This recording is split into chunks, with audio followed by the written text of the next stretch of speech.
السلام علیکم ورحمۃ اللہ وبرکاتہ۔ حامدا و مصلیا اما بعد۔ محترم حضرات، ناظرین کرام، سیدنا ابن عباس رضی اللہ عنہما فرماتے ہیں، یا رسول اللہ صلی اللہ علیہ وسلم، قد علمنا ما حق الوالد فما حق الولد؟ قال ان يحسن اسمه ويحسن ادبه۔ سیدنا ابن عباس رضی اللہ عنہما فرماتے ہیں کہ ہم نے عرض کیا، یا رسول اللہ صلی اللہ علیہ وسلم، ہم نے والد کا حق تو جان لیا، لیکن اولاد کا کیا حق ہے، ہمیں ارشاد فرما دیں۔ تو آپ نے ارشاد فرمایا کہ اولاد کا حق یہ ہے کہ پہلے اس کا اچھا نام رکھا جائے اور دوسرے اس کی تعلیم اور تربیت اچھی طریقے سے کی جائے۔ ایک مرتبہ ایک باپ نے خلیفہ دوم سیدنا عمر بن خطاب رضی اللہ تعالیٰ عنہ کی بارگاہ میں شکایت عرض کی اور یہ کہا کہ امیر المؤمنین، میرا بیٹا میرا کہنا نہیں مانتا، میری اطاعت نہیں کرتا۔ فرمایا کہ جاؤ اپنے بیٹے کو بلا کر لاؤ۔ بیٹے کو بلایا گیا دربار خلافت میں۔ خلیفہ دوم سیدنا عمر بن خطاب رضی اللہ تعالیٰ نے پوچھا، بھئی کیا بات ہے، تم اپنے باپ کی اطاعت کیوں نہیں کرتے، فرما برداری کیوں نہیں کرتے؟ تو بیٹے نے عرض کیا کہ امیر المؤمنین، گستاخی معاف کی جائے، اگر والدین کا، باپ کا حق اولاد پر ہے تو کیا اولاد کا کوئی حق ماں باپ پر نہیں ہے؟ تو فرمایا کیوں نہیں، جس طرح سے اولاد پر ماں باپ کا حق ہوتا ہے، ایسے ہی والدین پر ماں باپ پر اولاد کا بھی حق ہوتا ہے۔ اس بچے نے پوچھا کہ ماں باپ کی ذمہ اولاد کا کیا حق ہے؟ تو خلیفہ دوم سیدنا عمر بن خطاب رضی اللہ تعالیٰ نے ارشاد فرمایا کہ ماں باپ کی ذمہ اولاد کا حق یہ ہے کہ سب سے پہلے باپ اپنے لیے کسی اچھی اور نیک خاتون کا انتخاب کرے، نیک سیرت خاتون کا انتخاب کرے، اور دوسرا حق یہ ہے کہ جب وہ پیدا ہو تو اس کا اچھا نام رکھا جائے۔ تیسرا حق یہ ہے کہ جب وہ بڑا ہو تو اس کی تعلیم اور تربیت کرے۔ اس بچے نے کہا، اس لڑکے نے کہا، امیر المومنین، یہ جو تینوں حقوق آپ نے بیان کیے ہیں اولاد کے، ماں باپ پر، اس میں سے کسی ایک حق کو بھی ہمارے باپ نے ادا نہیں کیا ہے۔ پہلا مسئلہ یہ ہے کہ میرے باپ نے میرے لیے جس ماں کا انتخاب کیا ہے، اپنے لیے جس بیوی کو پسند کیا ہے، وہ ایک باندی تھی، شریف النسب خاتون نہیں تھی۔ دوسری غلطی میرے باپ نے یہ کی ہے کہ جب میں پیدا ہوا تو میرا نام، اچھا نام نہیں رکھا، بلکہ ایک ایسا نام رکھا ہے جس نام کو سن کر کے گھن آتی ہے۔ میرے باپ نے میرا نام جعل رکھا ہے۔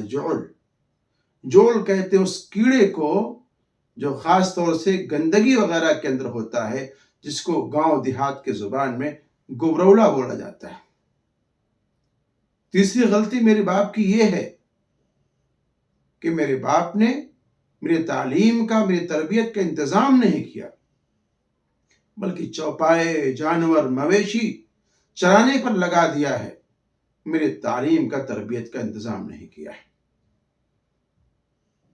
تو سیدنا عمر بن خطاب رضی اللہ تعالیٰ عنہ نے فرمایا کہ جب تم نے اپنے اولاد کے حقوق کا خیال نہیں کیا ہے تو آج تمہاری اولاد تمہارے تعلق سے جو لاپرواہی کرتی ہے، تمہاری اطاعت نہیں کرتی ہے، فرما برداری نہیں کرتی ہے، تو ظاہر سی بات ہے جیسا تم بو گے ویسے کاٹو گے۔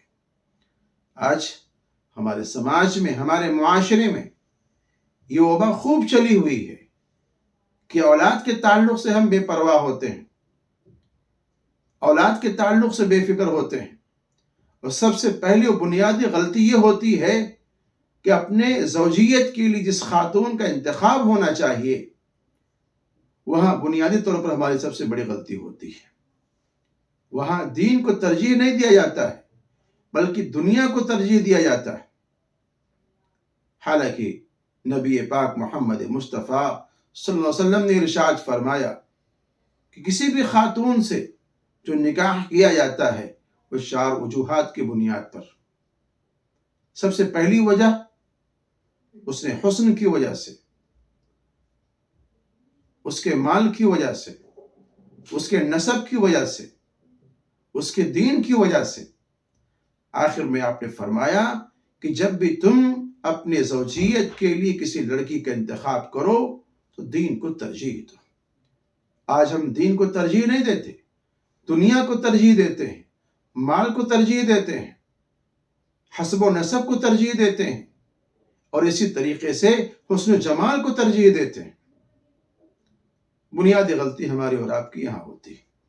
اگر دین ہوگا زندگی کے اندر، دینی سمجھ ہوگی، دینی غیرت اور حمیت ہوگی تو گزارا بڑی آسانی کے ساتھ میں ہو سکتا ہے۔ لیکن اگر دین نہیں ہوگا، دین سے دوری ہوگی، دین سے نفرت ہوگی، دین آپ کی زندگی کے اندر نہیں ہوگا تو یاد رکھ لیں دنیا کے لاکھ ساز و سامان اکٹھا کر لیں، عیش و عشرت کے سامان آپ جمع کر لیں، آپ کی زندگی خوشحال نہیں ہو سکتی۔ دوسرا کام آپ کے ذمہ یہ ہے کہ آپ نے اپنے لیے اچھی لڑکی کا انتخاب کیا۔ اچھی لڑکی کے انتخاب کے بعد میں جب اولاد پیدا ہو تو اس کا اچھا نام رکھنا چاہیے، خوبصورت نام رکھنا چاہیے۔ نام وہ ہونا چاہیے جو اللہ رب العزت کے صفاتی ناموں پر ہونا چاہیے، انبیاء کرام کے ناموں پر ہونا چاہیے، صحابہ کرام کے ناموں پر ہونا چاہیے، صلحاء اعظام کے ناموں پر ہونا چاہیے۔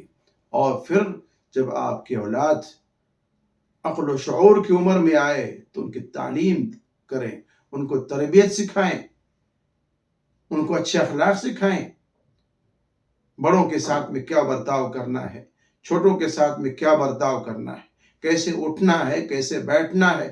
شب و روز کی جو زندگی ہے اس شب و روز کی زندگی کو بچوں کی زندگی میں داخل کرنا ہے۔